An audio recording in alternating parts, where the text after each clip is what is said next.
starting this video off properly, I need food. All that hustling's got me hungry. And Taco Bell's the answer. 2 chicken burritos on some grown man type of stuff. And it'd be simply rude to eat these in front of you, so.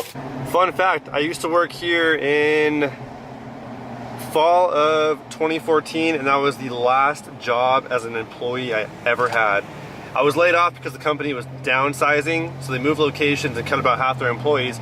Unfortunately, yeah, I was one of them. But ever since that day, I never worked for anybody ever again and became self-employed, so blessing in disguise, I guess.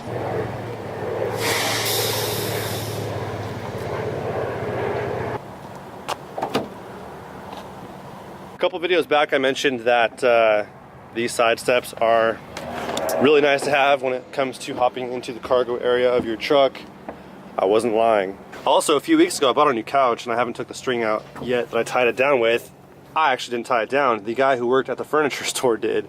I didn't plan on buying a couch that day. I just happened to find a good deal on one and I couldn't pass it up. And the furniture store guy gave me dental floss, basically. And I get it, I should have been more prepared. But like I said, I didn't plan on buying a couch that day. So I had to work with what I had. It's less than ideal. That's no. Last video I made, I mentioned that I'm going to be wrapping the truck in either matte military green, satin dark gray, satin gold dust, or satin black. I've chosen to go with satin dark gray. Now the reason why I'm choosing satin dark gray is because I wanted something as different than what it already is as possible. And I feel like satin black obviously isn't much different than the onyx black that's on the truck right now. The factory paint job is just black. Satin black isn't going to be much different. Matte military green for me was a little dull for my truck. I love our military, but the military green on our daily drivers is not the best look for me. Then the satin gold dust was a little too much on the gold side. I was expecting a little more of the satin black versus the gold particles that were in that wrap. So that's happening over the next probably week and a half. The wrap will be fully completed. The grill inserts here, the roof, the door handles, and the mirror caps, as well as the bumper cap, is probably going to be staying gloss black as well, but we'll see. I'll save that part for the very end to make sure that I like it without it. If I don't like it, then I'll go ahead and just wrap it. Just want to fill you guys in, let you guys know that that is what's going to be happening over the next week or so. The wrap is going down in the next week and a half or so, so that should be done by then. So stay tuned. It's going to look so dope. I cannot wait. In the meantime, I have new window tint. So we did 15% on the front roll-ups here, and then 15% over the rear windows, which already had about 20% factory tint over it, making it now about 5% limo all the way around in the back. Leaving the windshield untinted for now until next summer where I need it.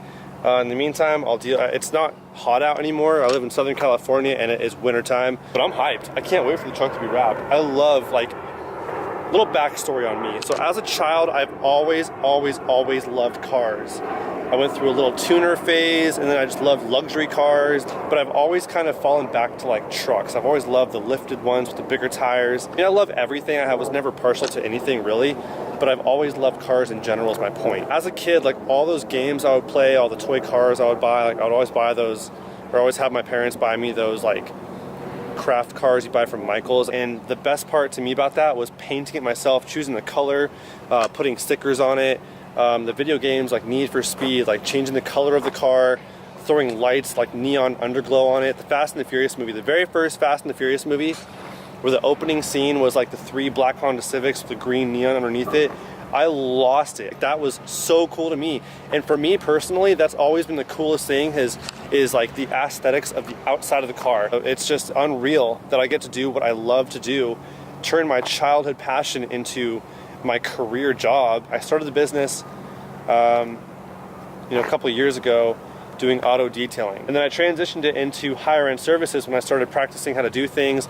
I wasted a ton of money on vinyl wrap, and I just kept wrapping my car and failing and wrapping it again and failing and just ripping it off when I'd fail for the 19th time and throwing it on the ground, getting so frustrated. Watching guys on YouTube do it, making you think you can, practice it a few times and open your own shop tomorrow, and that is definitely not how it went down. It takes a lot of practice, a lot of patience. I ended up getting really good at vinyl wrapping eventually, and then I was comfortable enough to offer it as a service through my business. I was always a driveway detailer, like just growing up, like since I had my own car, even my parents' cars, like I would just love to like sit in them, clean them, do anything to them, throw a sticker on them, whatever it was. I just loved tinkering with vehicles. I was always a do-it-yourselfer, which I kind of had to be because I grew up with almost no money. I got a lot of life experiences out of it because when things would happen in my car, like the radiator went out, the radiator blew, and then the thermostat went out, and all this stuff happened to it that I had to learn to fix on my own. I'm the kind of person who you can throw in the deep end and I will learn how to swim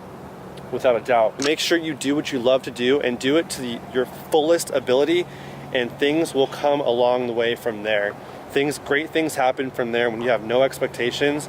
Just keep doing what you're doing, just keep grinding it out. Like, do what you love. Don't do it for any other reason.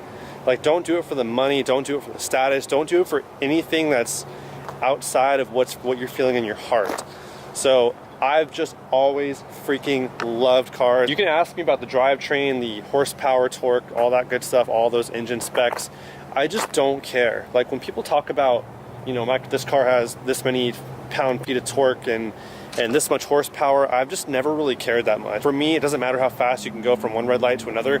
For me, I don't care about that kind of stuff, but hey, everyone's different and that's cool. Stay passionate, love what you do, keep doing what you want to do and chase your passion, and I promise you, you will meet the right opportunities when the time comes. It might be in a year, it might be in a month, and it might be in 5 years.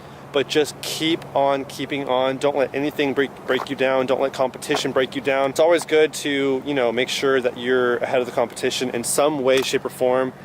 Though if you are the best at what you do and you put all you have into your work or whatever your passion is, don't take a price cut. Don't be trying to compete price-wise, because then you're going to get price shoppers. And price shoppers don't appreciate your good work. Do your best and sell good quality work. Don't be a production shop or whatever it is you're buying or offering as a service or selling. Be a quality business. Be high quality and good service, and just make sure you're doing everything 110%.